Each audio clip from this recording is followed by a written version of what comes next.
bloody Vibian podcast. Ooh wee! That's how we do that intro every time. It's very, very exciting. I'm Rye. How's that conflict going? My what The conflict? conflict, Oh, yeah, the yeah, conflict the that we don't conflict. talk about. It's not happening. What's my name? Jason. Hello. Jason. Hello. We have a very special guest. My name's Michael. Oh, it's Hi. Michael. Hello. Jason, do the thing. Good start. Good start. I completely zoned out for a second. But before we get started, a bit of respect, please. Oh, I'm sorry. I'm not laughing at it. I'm laughing at you. Okay, but before we get started, I just wanted to acknowledge the the custodians of the land, the Wurundjeri people of the Kulin Nation, especially this week. It's NAIDOC week. It's very important to understand and acknowledge that we are conducting ourselves on stolen land. Sovereignty was never ceded. Treaties were never signed. Basically, Australia is the only country in the Commonwealth that hasn't signed a treaty with their First Nations people, which is not great. It's not fantastic. But, I think it's always important to think about and understand that, we get to do poetry here every 2 weeks and we're very lucky to share our stories and express ourselves with so many First Nations people throughout history and up until this day have had their voices and stories silenced. Also, I just want to acknowledge the Palawa people of Lutruwita, which is the First Nations people of Tasmania, where I unfortunately grew up. So, I like that little distinction you made. I think it was you that pointed out a few weeks ago, maybe a month ago now, about the not traditional custodians, just the custodians. it was. I was watching something. I think it was on TikTok, and the rapper Briggs was an Indigenous rapper. Yeah. And he was. Co-curated. Oh. This is. You can stand up audio, and but for the video. Also, what's better for audio is into the mic. Get right up in there. I'll keep that in mind. I'm working on it. I'll keep an eye on you. Yeah. So Briggs was just saying about just That's good. for the audio. Anyway, he was just talking about if you wanna pimp up your acknowledgement. Yeah, good. I think he said. I'm hoping. I might be paraphrasing. It's a good way of saying it. If you want to make it better, don't say traditional custodians because that entails and that means that there's untraditional custodians of the land. And there's only one peoples that are the custodians of the land. So he's like, drop the traditional. It sort of implies to me that we are now the custodians. We're the untraditional. So we're still custodians, but not the right ones. No. And I'm like, the only people that can be custodians of the land are the First Nations people. Yeah. And so that's why I've always cut it out. Yeah. And no one notices, which is fine. Yeah. But I really liked when you pointed it out. I think getting into the actual, this is not what we weren't going to get into this, but it seems applicable for this week. That actually kind of exploring, because we hear it so much that the acknowledgement, especially you hear it from politicians, especially, and it just we would like to acknowledge the traditional custodians of the land. Feels a bit on the nose. We pay respect to elders past, present, and emerging. If you actually delve into kind of what you're actually saying, it's I think it was Strictly DT did a podcast with Amutha and MQ or a couple of years ago, and he was saying the same thing. I think that's where I kind of got. Yeah, he was my saying attention, that basically don't do it if you don't believe in it. Yeah, just don't do it. It's better not to do it than. You're just pretending that you're virtue signaling. Yeah, basically. And I'm like, anyway. This is Michael. Hello, this is Michael. hello. Colloquially known as Socks. A long-standing that's right. member of our poetry community. Today, but thank you. What have you got on? I've just got the boots. Just the boots? They're like... Wait, there's socks in these boots? Yeah, but not really. Are they? What do you mean not really? That was more... Are they fucking socks? There better be fucking... I was concerned for your toots. Something there. I'm concerned for the blisters that will come through without the socks. I appreciate it. We wanted your feet being comfortable in those boots. Speaking of comfortability... Sure. That's sort of the topic we're talking about. I tried to segue the best I could. It was great. It was great. Yeah. I'm going to return to socks. Somebody pointed out to me that so when you go to an event, right, I wear ankle socks. Is you want to be able to feel comfortable in that space. Yeah, I think that's and that comes with socks. Exactly. I think the best way to do that is by what you're wearing. Yeah. For example, the other day I wore the wrong black t-shirt out of my many black t-shirts, and it sent me into a spiral. Somebody pointed out to me, I get your opinion on this. Somebody pointed out to me that I wear ankle socks but with jeans on, and ankle socks are more I do for that. like when you're wearing shorts. Thoughts on this? I've never heard such a thing. Should you not be showing any ankle if you're wearing jeans and whatnot? I don't have strong opinions on this. I'll be honest with you. Just riff on it. Just riff on the idea. Give us a weak opinion. Yeah. I don't have a weak opinion on this either, but I tend to wear the wrong kind of socks, and I just enjoy that. I feel like I'm rebelling against the system a little bit by wearing not the right socks on any given occasion. What's the wrong? Give me an example of the wrong Business socks when I'm at a casual thing. What's a business sock? Like black with the A little with the stripe? toe. Yeah. Yeah. Okay. Sure. Sure. I'll wear like odd socks a lot of the time. And just so I know that I'm fighting the power. I know, it's a little, I love that. It's a little subtle fuck you to society. You're you don't know what's going on under these foot prisons, but I do. Yeah. It's the meekest of fuck yous. You got to start somewhere. Yeah. You got to start somewhere. The idea of foot prisons. Like I don't like having my toots out. I like covering them in a sock. I need a sock. When I'm hanging out at home, I'm always socked up. Well, see, I like them. I don't like shoes that much. See, my idea is eventually I just want to be able to. I'm growing my toes out, so that my toenails, because what I want to do is I want to perch up on fences and catch rabbits like I'm an eagle. Yeah. I can't fly. I'm working on that. Yeah, become a creature of a bird of prey. Yeah, bird of prey. Bird of prey. Yeah, I like that. Yeah, or I just want to hang from trees. Yeah, you know. I feel like you can do that. You got these. You're a monkey. That's what we're designed for, to hang from trees. I want to just. My brother went to a physio for ages to fix his. We're going to get onto the topic at some point, but I'm just in this mood to riff on random shit. And you keep bringing it up. Keep bringing stuff up. He went to this physio for ages to fix his. He has arthritis in. I think it's in his shoulder because he plays saxophone. And you get arthritis everywhere from playing saxophone because it's a shit instrument for your body. It's better now because you can get special cradles that hold it up. Anyway, it's not important. What is important is that they couldn't. They were giving him all these things. It wasn't working. And then he just met this random dude at the bar. And the guy was like, "Oh, you know what's going to fucking sort you out, mate? Go to the monkey bars and just fucking hang. Because we're designed to be hanging from trees and we don't do it anymore and everything gets fucked up." Actually, I used to do that. He then went to the playground, hung from a monkey bar, and then was like, "This is actually kind of creepy," because when there was kids running around and he just walks down by himself. I'm just going to hang out for a couple of minutes. Just going to hang out. Yeah, a bung shoulder, mate. A bung luckily, my mum's partner is a handyman, so he built a single monkey bar that sat on our balcony, and Bren would just go out there and hang out. And I did it because I got arthritis in my right arm from using a mouse during COVID, hanging on the monkey bar. Sorts you out. It doesn't fix it. You still have arthritis. Arthritis? No. RSI. Not arthritis. I'm an idiot. RSI. Repetitive strain injury. Yeah. That's my story.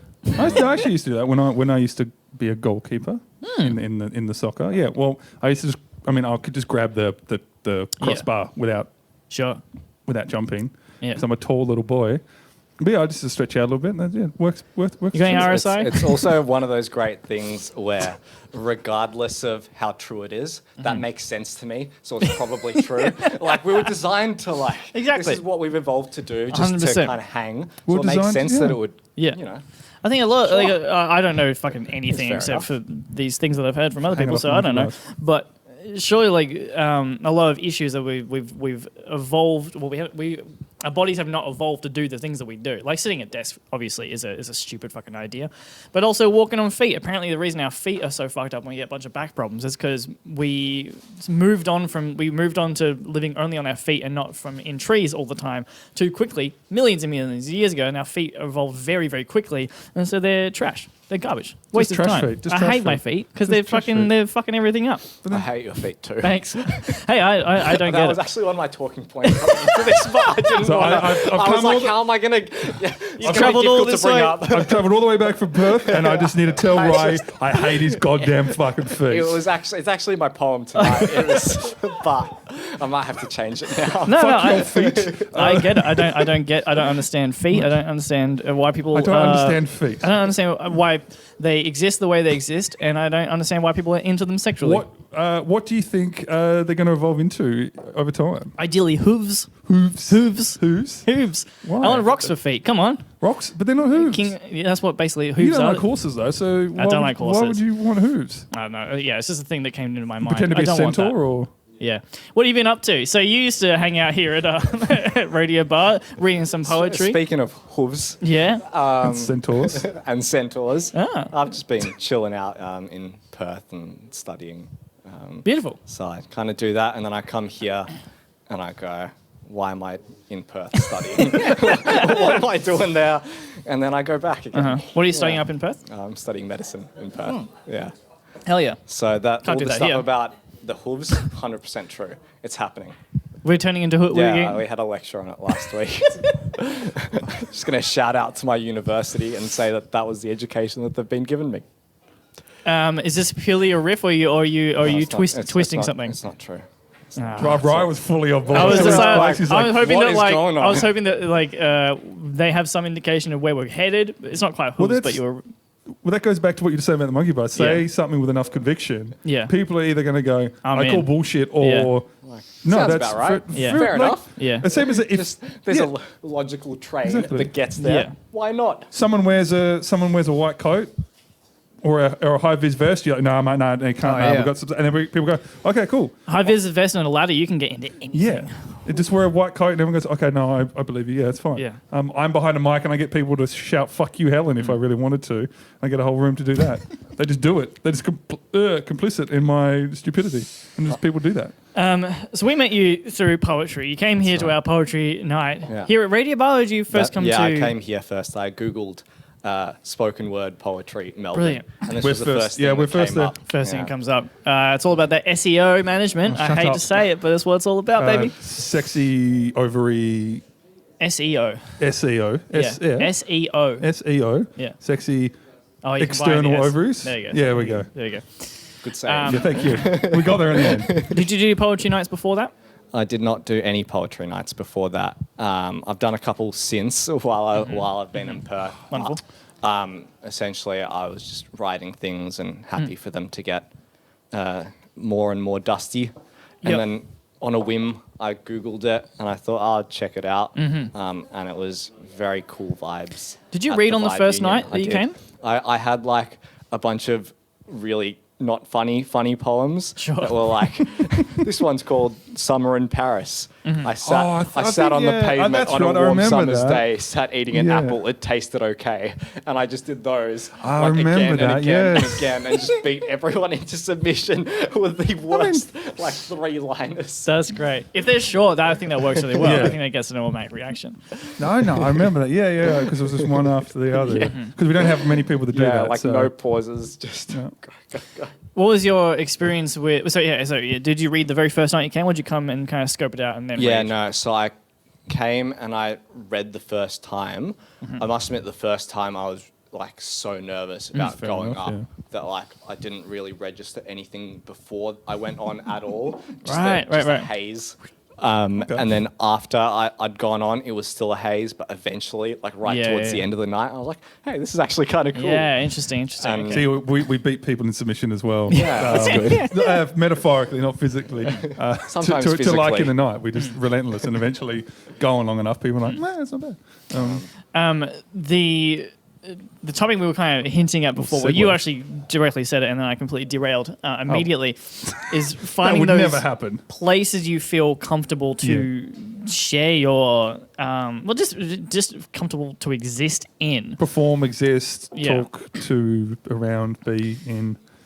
Poetry is an interesting one where like, you are so vulnerable just by virtue of being up there with nothing. You got no backing tracks. You got no nothing. Well, we provide a backing musician lovingly, which I think helps just having someone else on stage.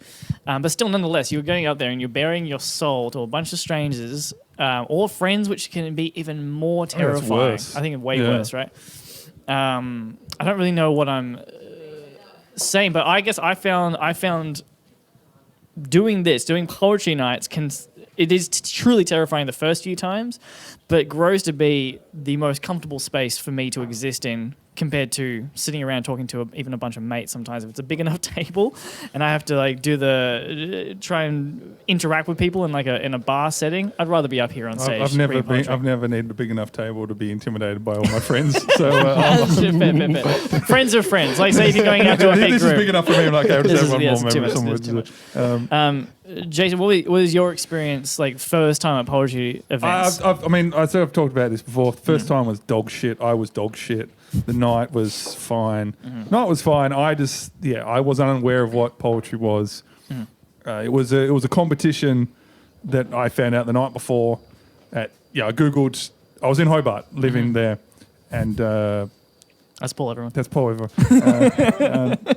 Anyway, I was in Hobart, and it was a Tuesday night, about 12. It was midnight or 12 a.m.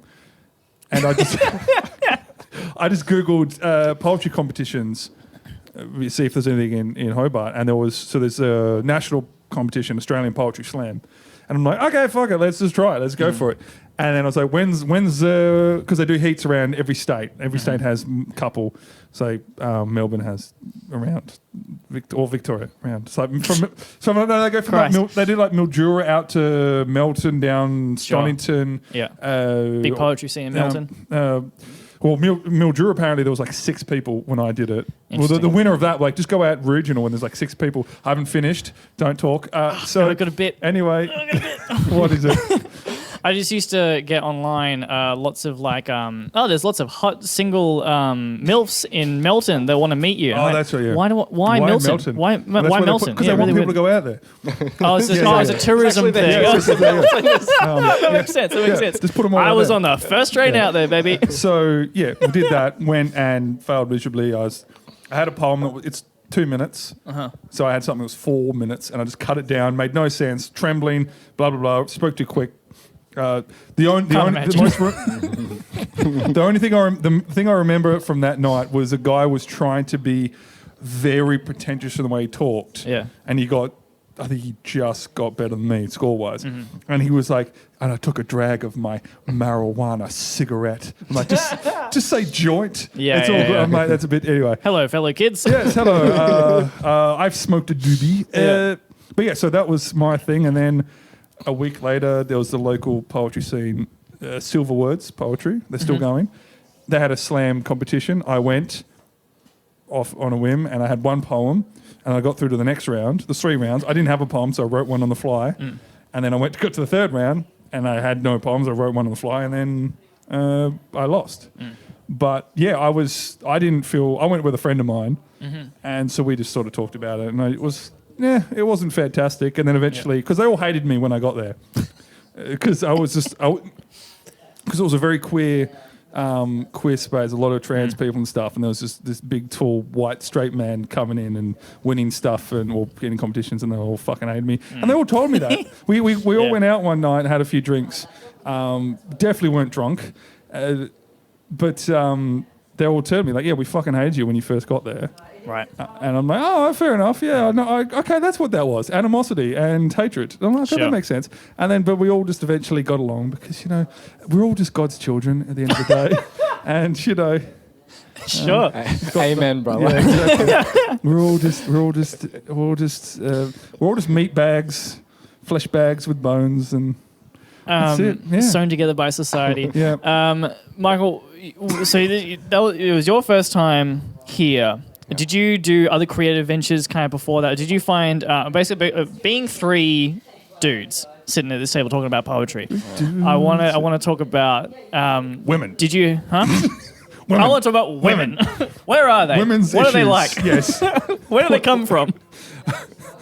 Well, 2 men love each other, but no. Did you find like there was, and this is quite a personal question, so feel free to tell me to fuck off. But like, did you find places where you could express yourself in that way outside of a poetry scene, especially like being in growing up in masculine Australian culture? That's my question. I think it's the hardest question you've ever asked anyone on Yeah, the podcast. I know. There were like layers. Yeah, to that. sure. Just pick the So top I'm one. going to answer a different question. Great. Please, go. Just as you were talking about. My Yeah, yeah, favourite yeah. cake is... No, 'cause My as- perfect Sunday. Speaking of layers, my bottom would be sponge. Yeah, no, you were talking about slams, and I've been to Yeah. a couple of slams in Perth since coming Yeah. here. Yeah. And it's been interesting in terms of like talking about this being this great, safe space. Yeah. Like competition slams? or And they were competition Yeah, right, slams, and that kind of freaked me out.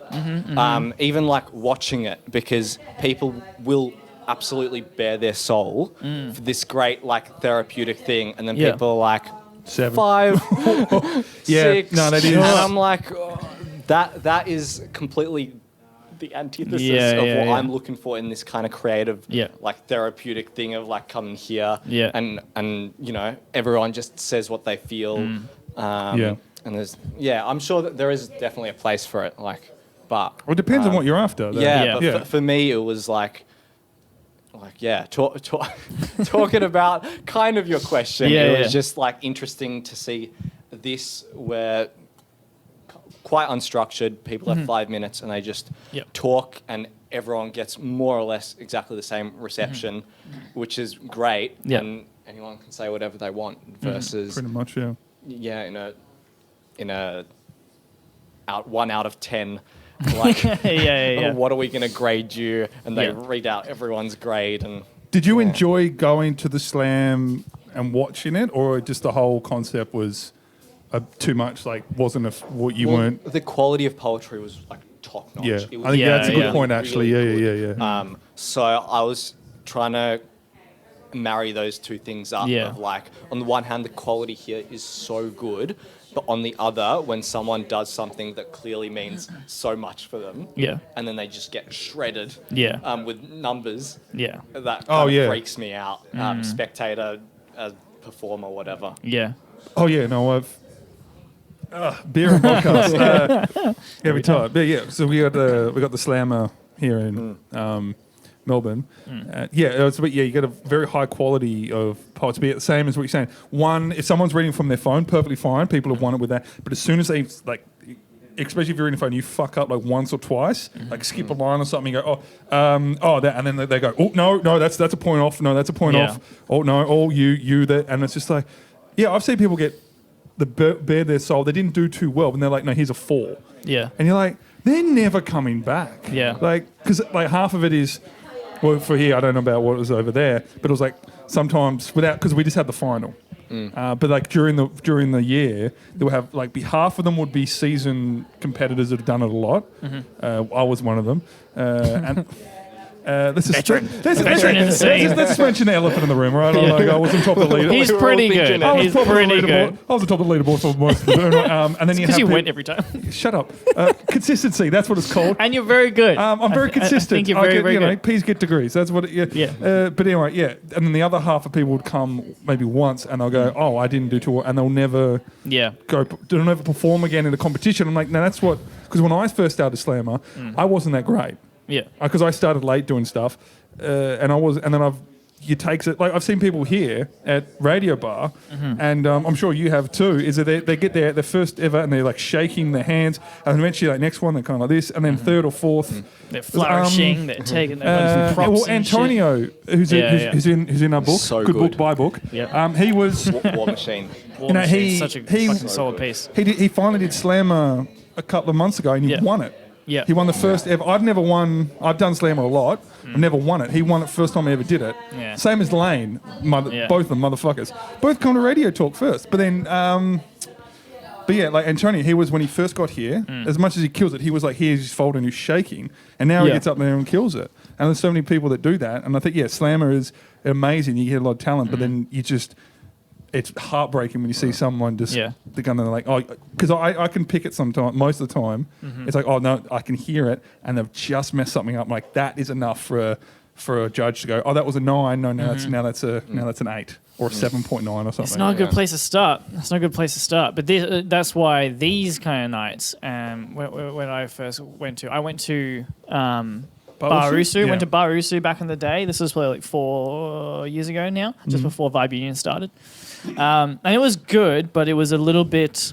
It wasn't a competition, but it had a little bit of that vibe of just like a lot of veterans coming through, a lot of older people as well coming through, which isn't a problem, but just like they've been doing it for a long time. it is a problem. It can be a problem.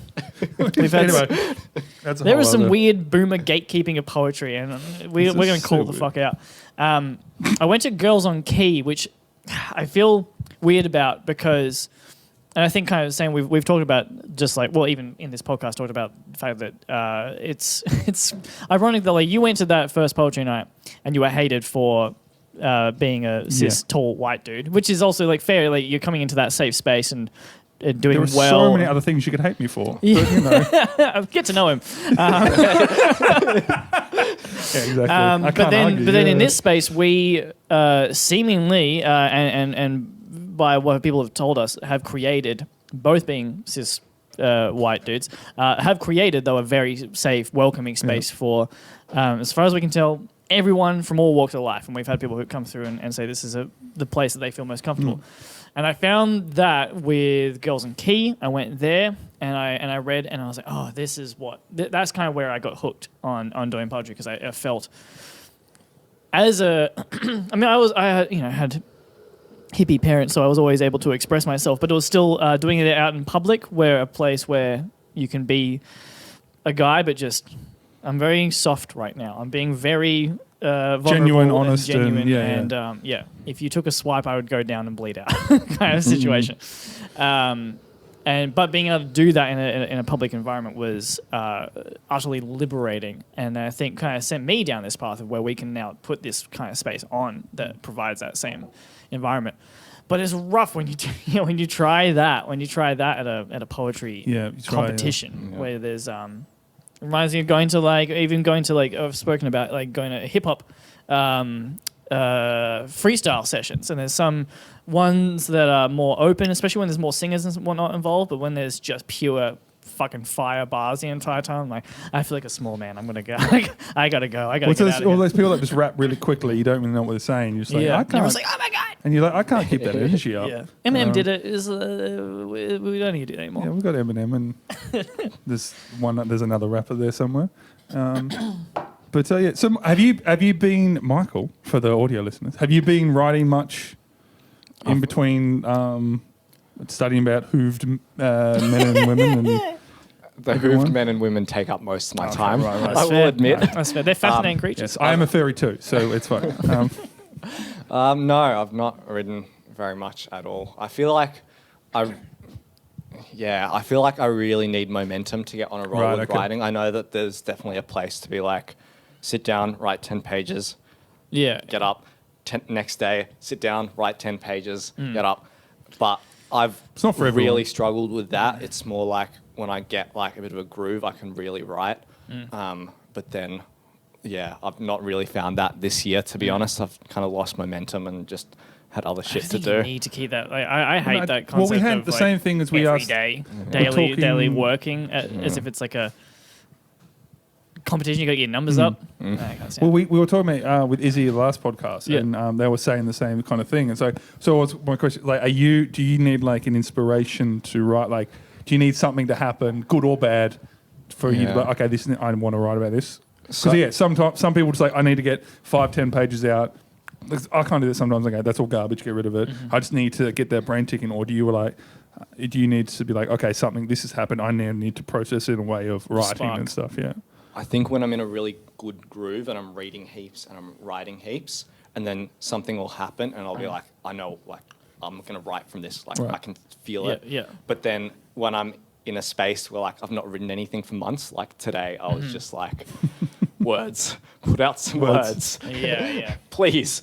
And then, like, to be fair, I have had poems I'm quite happy with that have come from just writing when I have no momentum at all, and I've just put something down that is terrible to like even look at.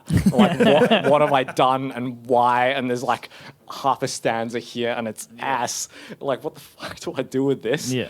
But then like 5 months later, I'll be like, oh, I know what I can do with that. Yeah. Okay. So it depends, I guess. Yeah, I have that. Like I said, I've got like a ton of stuff where I'm just like, it's now because I do all my. I think I've talked about it before. I say that. I think I say that a lot. My catchphrases. I've talked about this before. Oh, I do it. Yeah, I know. And especially now that I have like 2 podcasts going. I'm like, I talk about. Ryan has his own solo podcast. Okay, cool. Oh, look. Link in the description. Ryan's not going to put it there. I'm not going to put it there. No, go find it, you fucking idiots. But yeah, I'll have because I use like an online typewriter thing, so I just like the clicky clacky sounds. Yeah. I'm a little neurospicy boy. Oh, wait. You have an actual typewriter thing? No, it's just a website. You just do that. Oh, it sounds like I want to buy one of those keyboard things. Yeah, just like subscribe to our Patreon so we can buy Jason a typewriter. I have an actual typewriter if you want. Oh. No, I don't want typewriter. No. The patrons are going to pay for it. Sorry. Shut the fuck. That's the whole fucking point. You're here for a week. We're here to talk to you, for you to tell us how good we are. It's not necessary. Don't worry about it. Keep your money. So yeah, it's got the website, and it just makes clicky clacky sounds. You can either do it electronic, you can change the sound. Yeah. Anyway, what's it called? Great. I'll Google that. I just write typewriter something, and then it's just like and it's like green writing and it's black background. It's just fun. Oh yeah, I've and seen then that. you just Like the anyway, I just do that, and it saves all your stuff at the bottom. As any good word processor should. Yeah, well, it's an online. It's an online thing. Great. Anyway, write 5 words and then they're just gone. It's a feature, not a bug. I'm not here to be bullied. You're a guest. Leave me alone. Take him down. No, but yeah. So at the bottom, it has like all the recent stuff you've done, and then you go through each. You go next arrow, right? I'm just giving you a fucking thing. I'm not. Ignore my attitude. Just keep going. And then so one of my little things. It just says, I think it's called Chop Chop, and it's just everything like lyrics and stuff. I've just put there, and I'm just going to grab from that, and it just keeps getting bigger and bigger because I'll write something. I know that's not going to fit, and I'll put it in there, and then I've now just got like, I don't know, it's 2,000 words of just random shit that I barely use, and then I look through it again. I'm like, this is still mostly garbage, but yeah, I'm like, it's sort of one of those maybe like, and then every now and then I'll write something. I'm like, this is perfect to what I forgot this even existed. Now, that works perfectly for this line here. So yeah, it's always worthwhile for me to keep stuff, and it's like maybe one day. I like that. Yeah, I have a notes app that I used to have a notes doc, and it just got the same thing, got out of control. I was like, okay, so I ported it all over to a notes app. And at least one thing with the notes app, I can categorize everything. So I add a tag. So this one is political left, this one's political right. Usually anti or for, I don't know. Depends on the crowd. Yeah, it depends on the crowd. We're very left. We're very right wing here. Yeah. Peter Dutton is the best Prime Minister we're never going to have. He's the true. That's what we were just talking about. You know what? I'm really pro Dutton. All hail the golden potato. More like a grey potato. I like a soggy old grey potato. Just like a jack of potatoes been baked and left in the fridge overnight, and it's just. That's a lovely sound. He's awful. Do that again.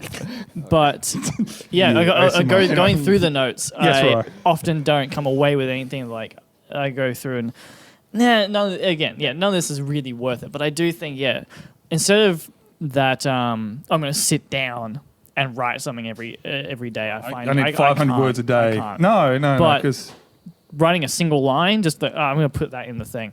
That gets my brain going for sure. Well, see, I mean, it's sometimes the quality is quality versus quantity. And some people are like, no, you just got to get shit out there. Well, sometimes I just like to just 2 lines that are I've thought 8 hours about, and then just like 2 lines. You're like, cool, that's far better than all the stuff I've done. It looks a lot less, but it sounds a lot better. Does it come in? I'm gonna swallow before I talk. Does it come in waves? Because I'll probably go in like 6-month chunks. So you were saying that like you aren't feeling the momentum right now. I don't think that's necessarily a problem, especially if you're studying and learning about hooves. Then maybe post that you've lived a bunch of life and you have now something to write about, rather than like feeling that you need to dedicate your time to both learning about hooves and writing at the same time. Is maybe. That's what I tell myself as well. I'm like, it'll come. Once I have some more lived experience, it'll just flow. I mean, it's better than just like it's never going to happen again. Yeah, so this is true. But there is that danger of waiting for a thing that's not going to come as well. The other side of it as well is that even when I really do get into a good groove with my writing, still inevitably I will just write something and then perfect it and perfect it and perfect it, and then I hate it anyway. And then I'm like, okay, this is going to need to wait 6 months before I can even look at this again. Yeah. I definitely try and avoid the chiseling away approach or the refining approach because I just lose my mind. I chisel the shit out of it. I love the And you're like, okay, the scalpel. interesting. Yeah, no, I want to have it. Like even going back, we had going back to a competition slammer thing. Yeah. I remember I was like two. There was a poet, and I was just like two after them, and I was just like looking at my poem. I'm like, no, I'm just changing this, changing that. Well, on the I'm fly. like, I was like, no, that Oh, sounds shit. So I'm reading it out. I'm like, well, I've already done this before. Yeah. And like I hear it radio talk or whatever, and then I'm like, oh no, that's it. No, that sounds better. Blah blah blah. I'm like, why didn't you edit? I'm like, you edited this like 2 hours ago, and I still just on the fly yet. Sometimes it's just the little bits of word, little bits of wordplay and stuff. Sometimes you're just like, no, something just click right at the end. No, that's my favorite part is when I have it like basically completed, quote unquote completed, and then I go back through the completion and then I actually complete it. Yeah. Because when I think it's done and then I go back through that, no, this is now I have a scalpel and stuff. I'm now going through that the word A can go there. I don't need that, just a comma. And that's what I...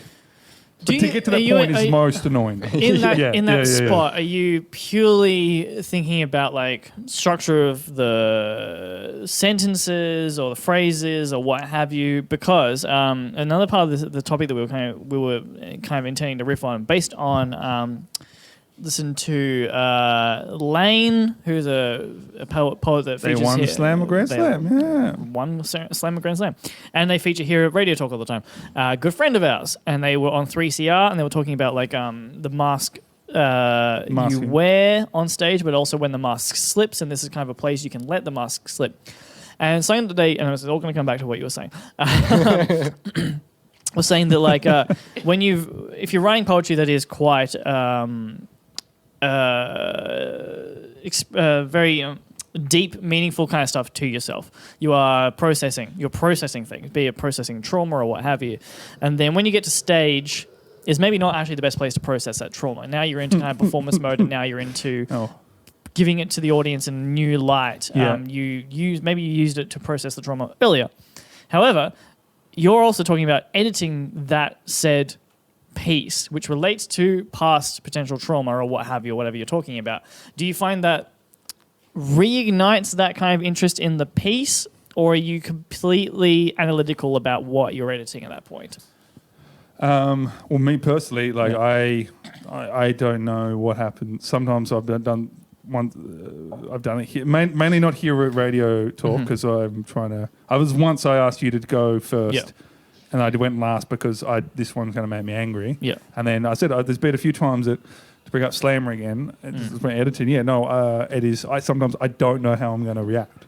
So a lot of the times the genuine reaction is the reaction. Like it's not a rehearsed reaction. Like I did one. We had the Slammer final or whatever it was a month or so ago. I had it all, like I'd practiced it off the top of my head.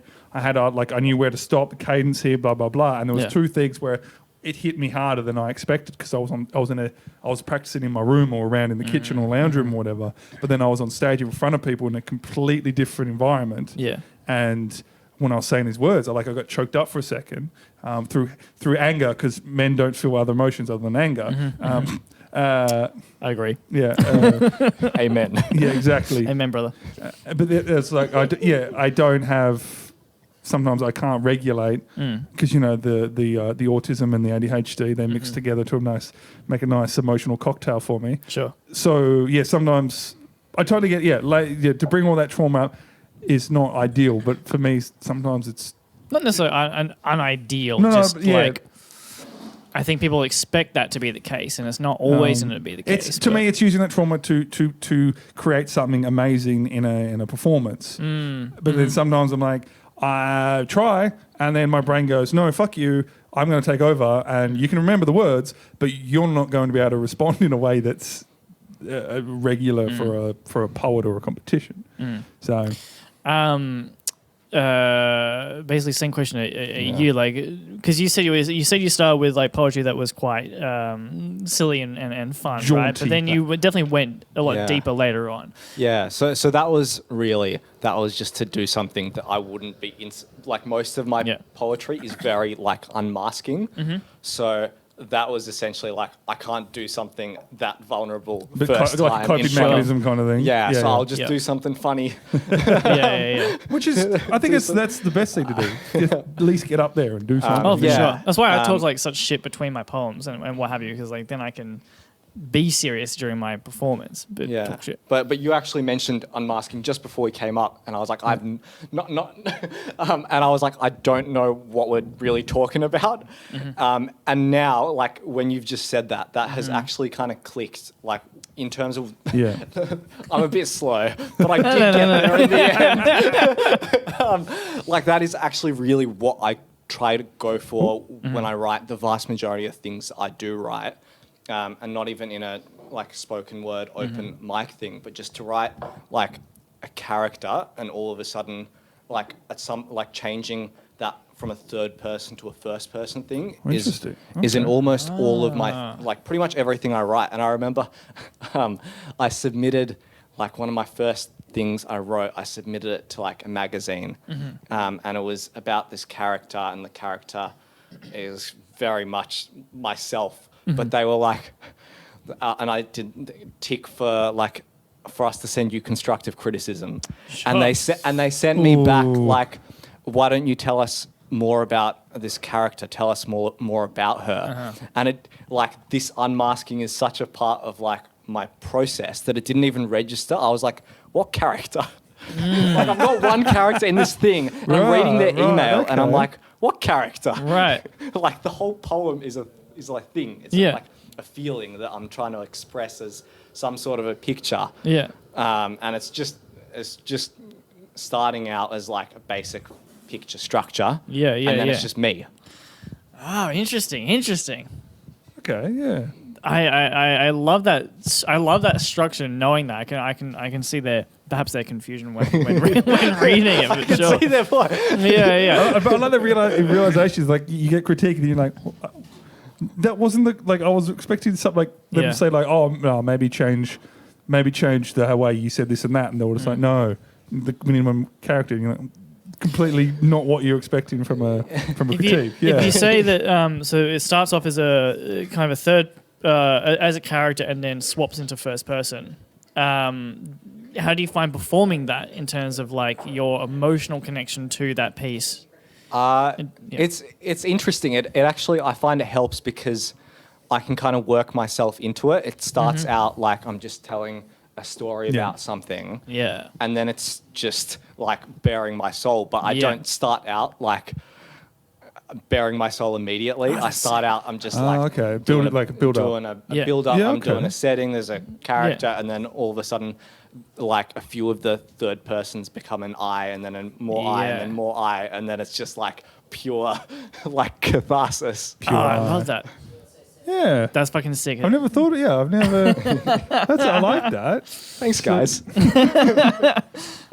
Needed that validation after that stinging constructive criticism. I really because it's definitely today's easy. really helped me work through some shit. That's what poetry's for. It's the therapy that we can't afford. It's definitely easy. I've definitely done a lot of it where a lot of my poetry is definitely hidden behind meanings and metaphors and stuff like that. Mostly just because I want to write like that. That's what I enjoy.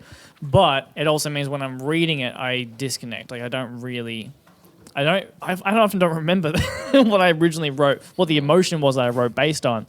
I'm just lost in the metaphors and what have you. And then I'm like, lost in the metaphors. Yeah. So maybe my performance isn't as emotional as it could be.